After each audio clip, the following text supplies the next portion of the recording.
എല്ലാവർക്കും കർത്താവായ യേശുക്രിസ്തുവിന്റെ നാമത്തിൽ സ്നേഹവന്ദനം.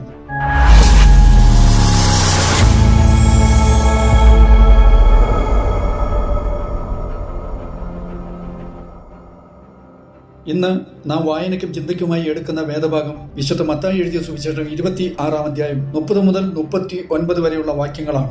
29 വരെയുള്ള വാക്യങ്ങളിൽ ക്രിസ്തുയേശുവിന്റെ ശിഷ്യന്മാർ കർത്താവിന്റെ നിർദ്ദേശപ്രകാരം പെസഹ ഒരുക്കുന്നതും പെസഹ അത്താഴ വേളയിൽ യേശു തന്റെ 11 ശിഷ്യന്മാരോടൊപ്പം അപ്പം പങ്കിടുമ്പോൾ അവരിൽ ഒരാളായ യൂദാസ് ഇസ്കറിയോത്ത് അവനെ ഒറ്റിക്കൊടുക്കുമെന്ന് പ്രവചിക്കുന്നതും പിന്നീട് യേശു അപ്പം എടുത്ത് ആശീർവദിച്ച് മുറിച്ച് ശിഷ്യന്മാർക്ക് കൊടുക്കുന്നതും അതുപോലെ പാനപാത്രവും എടുത്ത് തന്റെ രക്തത്തിന്റെ പുതിയ നിയമം അവരോട് പ്രഖ്യാപിക്കുന്നതും നാം വായിച്ചു. 30-ാം വാക്യത്തിൽ പിന്നെ അവർ സ്തോത്രം പാടിയ ശേഷം ഒലിവ് മലയ്ക്ക് പുറപ്പെട്ടു പോയി എന്ന് നാം വായിക്കുന്നു. പെസഹ ആചരിച്ചതിന് ശേഷം യേശുവും അവന്റെ ശിഷ്യന്മാരും സങ്കീർത്തനം പാടി ഒലിവുമലയിലേക്ക് പോകുന്നത് പെസഹയോടൊപ്പം യഹൂദന്മാർ പതിവായി ഹല്ലേൽ എന്നറിയപ്പെടുന്ന സങ്കീർത്തനങ്ങളായ 113 മുതൽ 118 വരെയുള്ള അധ്യായങ്ങൾ പാടിയിരുന്നു എന്നതിനാലാണ് എന്ന് വ്യക്തമാണ്. ഇതിൽ ശ്രദ്ധേയമായ കാര്യം സങ്കീർത്തനം 118-ന്റെ 22-ാം വാക്യത്തിൽ വീട് പണിയുന്നവർ തള്ളിക്കളഞ്ഞ കല്ല് മൂലക്കല്ലായി തീർന്നിരിക്കുന്നു എന്നത് യേശു കർത്താവിൽ തന്നെയാണ്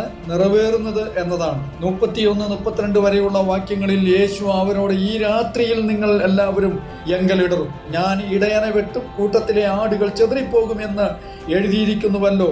എന്നാൽ ഞാൻ ഉയർത്തെഴുന്നേറ്റ ശേഷം നിങ്ങൾക്ക് മുമ്പായി ഗലീലയ്ക്ക് പോകും എന്ന് പറയുന്നതായി നാം വായിക്കുന്നു. സക്രിയ പ്രവചനം 13-ാം അധ്യായം 7-ാം വാക്യത്തിലെ മിശിക പ്രവചനം ഉദ്ധരിച്ചുകൊണ്ട് യേശു തന്റെ ശിഷ്യന്മാരോട് പറയുന്നത് തനിക്ക് പീഡാസഹനം വരുമ്പോൾ ശിഷ്യന്മാർ തന്നെ ഉപേക്ഷിക്കുമെന്നാണ്. ഇത് ക്രൂശിതനാവാൻ പോകുമ്പോൾ താൻ വേദനയോടെ നേരിടുവാൻ പോകുന്നതെല്ലാം യേശു കർത്താവ് മുൻകൂട്ടി അറിയുന്നു എന്നും തന്റെ കഷ്ടതകളും ശിഷ്യന്മാരാൽ താൻ കൈവിടപ്പെടുന്നതും ദൈവഹിതത്തിനുള്ളിൽ തന്നെയാണ് എന്നത് വ്യക്തമാക്കുന്നു. എന്നാൽ താൻ മരിക്കുമെങ്കിലും ഉയർത്തെഴുന്നേൽക്കുമെന്നും ഗലീലയ്ക്ക് പോകുമെന്നും യേശു ശിഷ്യന്മാരോട് വ്യക്തമാക്കുന്നു. ക്രിസ്തു താൻ നേരിടാൻ പോകുന്ന മരണത്തിനു മുമ്പേ തന്നെ തന്റെ ഉയർപ്പ് എന്ന നിത്യവിജയത്തിന്റെ ഉറപ്പ് ശിഷ്യന്മാർക്ക് നൽകുന്നു. ഗലീലയിലാണ് ആദ്യമായി യേശു കർത്താവ് ശിഷ്യന്മാരെ വിളിച്ചത് എന്ന് മത്തായി സുവിശേഷം 4-ാം അധ്യായത്തിന്റെ 18 മുതൽ 22 വരെയുള്ള വാക്യങ്ങളിൽ നാം വായിച്ചതാണ്. ഇപ്പോൾ അവിടെ തന്നെ പുനരുദ്ധാന ശേഷം കാണുമെന്ന് കർത്താവ് വ്യക്തമാക്കുന്നു. 33 മുതൽ 35 വരെയുള്ള വാക്യങ്ങളിൽ അതിന് പത്രോസ്, എല്ലാവരും നിങ്ങൾ ഇടറിയാലും ഞാൻ ഒരു നാളും ഇടറുകയില്ല എന്ന് ഉത്തരം പറഞ്ഞു. യേശു അവനോട്, ഈ രാത്രിയിൽ കോഴി കൂകും മുമ്പേ നീ 3 വട്ടം എന്നെ തള്ളിപ്പറയുമെന്ന് ഞാൻ സത്യമായിട്ട് നിന്നോട് പറയുന്നു എന്ന് പറഞ്ഞു. നിന്നോടുകൂടെ മരിക്കേണ്ടി വന്നാലും ഞാൻ നിന്നെ തള്ളിപ്പറയുകയില്ല എന്ന് പത്രോസ് അവനോട് പറഞ്ഞു.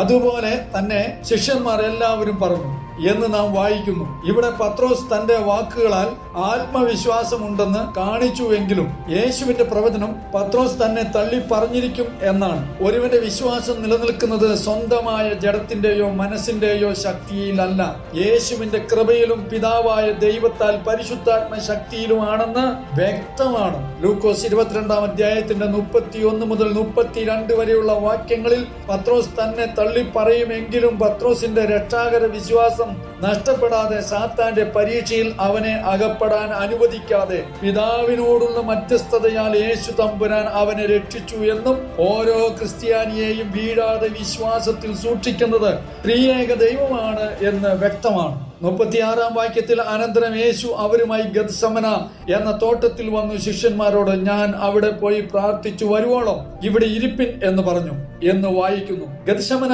എന്ന തോട്ടം ഒലിവുമലയിൽ സ്ഥിതി ചെയ്യുന്നു. ഗത്സമൻ എന്ന പേര് ഒലിവ് ചക്ക് എന്നർത്ഥം വരുന്ന ഗാദ് ഷമാനി എന്ന അരാമക് ഹീബ്രു പദങ്ങളിൽ നിന്നാണ് ഉരുത്തിരിഞ്ഞതെന്ന് വിശ്വസിക്കപ്പെടുന്നു.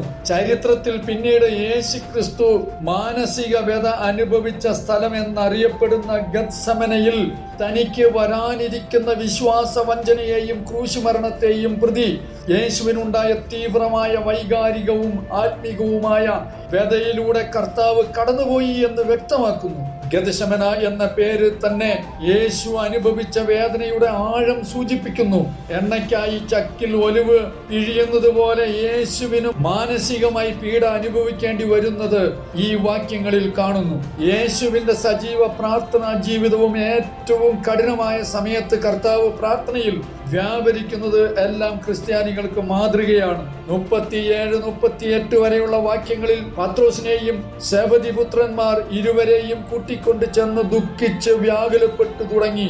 എന്റെ ഉള്ളം മരണവേദന പോലെ അതിദുഃഖിതമായിരിക്കുന്നു, ഇവിടെ താമസിച്ച് എന്നോടുകൂടെ ഉണർന്നിരിപ്പിൻ എന്ന് അവരോട് പറഞ്ഞു എന്ന് നാം വായിക്കുന്നു. കർത്താവിന്റെ മറുരൂപമലയിലെ രൂപാന്തരം, യായിറോസിന്റെ മകളുടെ ഉയർത്തെഴുന്നേൽപ്പ് എന്നീ സമയങ്ങളിൽ പോലെ ശിഷ്യന്മാരിൽ പത്രോസിനെയും യാക്കോബിനെയും യോഹന്നാനെയും മാത്രം കൂട്ടിക്കൊണ്ടുപോയി എന്നതിന്റെ കാരണം സഭയിൽ അവർ പിന്നീട് വഹിക്കാനിരിക്കുന്ന നേതൃപാഠവങ്ങൾക്കായി ഈ 3 പേരെയും തയ്യാറാക്കാനാണെന്ന് മനസ്സിലാക്കാം. ഗലാത്യ ലേഖനം 2:9 വാക്യത്തിൽ ക്രിസ്തുവിന്റെ സഭയുടെ തൂണുകളായി യാക്കോബും കേഫാവും യോഹന്നാനും എണ്ണപ്പെട്ടിരുന്നതായി എഴുതിയിരിക്കുന്നു.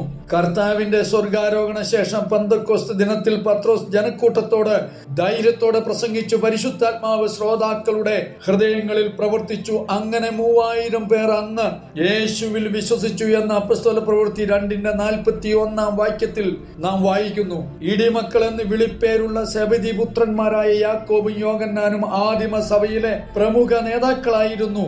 അപ്പോസ്തലന്മാരിൽ ക്രിസ്തുവിന് വേണ്ടി രക്തസാക്ഷിത്വം വരിച്ച ആദ്യത്തെ വ്യക്തി യാക്കോബായിരുന്നു എന്ന് അപ്പോസ്തല പ്രവൃത്തികൾ 12:1-2 വാക്യത്തിൽ നാം കാണുന്നു. യോഹന്നാൻ യേശുവിന്റെ ദൈവികതയെയും വെളിപ്പാടിന്റെയും ആഴത്തിൽ രേഖപ്പെടുത്തുന്ന തിരുവെഴുത്തുകളുടെ ഒരു എഴുത്തുകാരനായി എന്ന് യോഹന്നാന്റെ സുവിശേഷവും വെളിപ്പാട് പുസ്തകവും വ്യക്തമാക്കുന്നു. മാത്രമല്ല 3 പേർ എന്നത് സാക്ഷ്യം വഹിപ്പാൻ മതിയായ സംഖ്യയായിരുന്നു. കാരണം 2-3 സാക്ഷികളുടെ വായിലൂടെ എല്ലാം സ്ഥാപിക്കപ്പെടുന്നു എന്ന് കർത്താവ് തന്നെ വ്യക്തമാക്കിയത് മത്തായി സുവിശേഷം 18:16 വാക്യത്തിൽ നാം വായിക്കുന്നു. എന്റെ ആത്മാവ് മരണത്തോളം ദുഃഖിതമായിരിക്കുന്നു എന്ന് കർത്താവ് പറയുന്നതിൽ പൂർണ്ണ ദൈവമായിരിക്കെ തന്നെ ക്രിസ്തുവിന് മനുഷ്യ ശരീരത്തോടൊപ്പം ഒരു മനുഷ്യാത്മാവും ഉണ്ടായിരുന്നു എന്നത് വ്യക്തമാക്കുന്നു. 39 വാക്യത്തിൽ പിന്നെ അവൻ അല്പം മുന്നോട്ട് ചെന്ന് കവിണ്ണു വീണു, പിതാവേ, കഴിയുമെങ്കിൽ ഈ പാനപാത്രം എങ്കിൽ നിന്ന് നീങ്ങിപ്പോകണമേ, എങ്കിലും ഞാൻ ഇച്ഛിക്കും പോലെ അല്ല, നീ ഇച്ഛിക്കും പോലെ ആകട്ടെ എന്ന് പ്രാർത്ഥിച്ചു എന്ന് നാം വായിക്കുന്നു. കർത്താവ് ഇവിടെ പാനപാത്രം എന്നതുകൊണ്ട് എന്താണ് അർത്ഥമാക്കുന്നത് എന്ന് ശ്രദ്ധിക്കാം. യേശു കർത്താവിന്റെ ഗെത്സമനയിലെ ഈ പ്രാർത്ഥനയിൽ പാനപാത്രം എന്നത് ക്രിസ്തുവിന് സഹിക്കേണ്ട വലിയ കഷ്ടപ്പാടുകളും ക്രൂശിതാവസ്ഥയും ദൈവത്തിന്റെ നീതിയിലുള്ള ക്രോധവും പ്രതിനിധീകരിക്കുന്നു. പഴയ നിയമത്തിൽ പാനപാത്രം എന്ന പദം പലപ്പോഴും ദൈവത്തിന്റെ ക്രോധത്തെയും ന്യായവിധിയെയും സൂചിപ്പിക്കാൻ ഉപയോഗിച്ചിരിക്കുന്നു എന്ന് സങ്കീർത്തനം 75:8 വാക്യത്തിലും യെശയ്യാവ് 51:17 ഇരമ്യാവ് 25:15 മുതലായ വാക്യങ്ങൾ വ്യക്തമാക്കുന്നു. യേശു ക്രിസ്തു മനുഷ്യരുടെ പാപത്തിനുള്ള ശിക്ഷ ഏറ്റെടുക്കുന്ന മധ്യസ്ഥനാകയാൽ അവൻ ആ കൈപ്പേറിയ പാനപാത്രം കുടിക്കേണ്ടതായിരുന്നു. എന്നാൽ യേശു കർത്താവ് തന്റെ മാനുഷികതയിൽ സഹനത്തിനോടുള്ള സ്വാഭാവിക വിരോധം പ്രകടിപ്പിച്ചെങ്കിലും ഞാൻ ഇച്ഛിക്കും പോലെ അല്ല, നീ ഇച്ഛിക്കും പോലെ എന്ന് പറഞ്ഞുകൊണ്ട് ദൈവഹിതത്തിനോടുള്ള കർത്താവിന്റെ പൂർണ്ണ വിധേയത്വവും സമ്പൂർണ്ണ അനുസരണവും തെളിയിക്കുന്നു. ഇത് ക്രിസ്തുവിന്റെ ദൈവികതയും മനുഷ്യപ്രകൃതിയും വ്യക്തമാക്കുകയും വിശ്വാസികൾക്ക് ദൈവഹിതത്തിൽ പൂർണ്ണ വിധേയത്വത്തിന്റെ മാതൃകയാകുകയും ചെയ്യുന്നു എന്ന് മനസ്സിലാക്കാം.